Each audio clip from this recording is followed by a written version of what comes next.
Mfowethu Mfokamphilosi la uphumile wathi uzoyisupporta le cause. Uthini ukuphawula kwakho? Phawula kwami ukuthi umdlalo wase-South Africa umthetho ngiyawulandela ngendlela ekuyiyona. Ama-cause izinto ezenzekayo engekho emthethweni angikwazi ukuhlala ngigoqe izandla.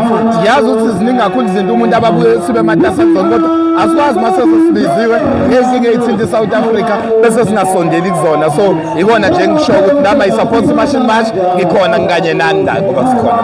Seside Mfokamphilosi isikhathi kukhulunywa ngalo mgwaqo ekuthiwa u-Point Road nezinto ezenzakalayo kuwona. Kungani abantu base-South Africa bekhetha ukusukuma manje bekuhlalelweni sonke lesikhathi?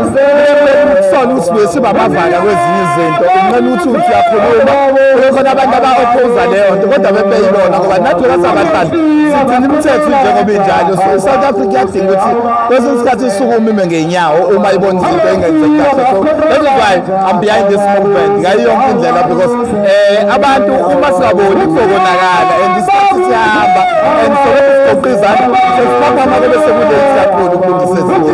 Ilokho nje ngisho. Ngokubuka kwakho le mashi le, what does it hope to achieve? Send i-message at home ukuthi at least whether siya-achievile noma sa-achievanga kodwa umlando okwazi ukukhumbula bakhona abantu abayiphuza le nto isesekuqaleni kubona uma uzobuka amanye ama-videos kuthiwa le nto yabonakala kudala ubungozi bakhona bukhona. So asikwazi ukuqala ngoba abantu bazele nje bayosibuza ukuthi sasenzani uma sibona izinto zonakala ngoba akubisa ukuthi kuthiwa osemthethweni akabe semthethweni ongekho emthethweni asikho alikho izwe ngiyahamba bazo alikho izwe ovele ufike kulona ungene nje without ukudocument awazi ukuthi ukhona bayazi nabo ukuthi ba-wrong. So manje somele sivumele ukuthi umuntu enze noma ngayiphi indlela kodwa bebona ukuthi ayenza ukuthi wrong. We need to stand up.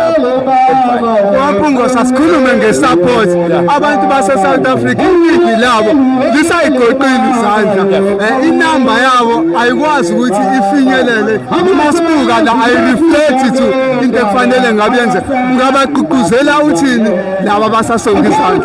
Mina ngizothi abayeke abantu ukuba ama-activist ngey'thupha. Ikhona uyayibona ukuthi le namba ela ayireflect entweni abayikhulumayo enkundleni zokuxhumana. Ngithola ukuthi sinama-activist ey'thupha agcile la ama-comments ngeyazi ashintshe lutho.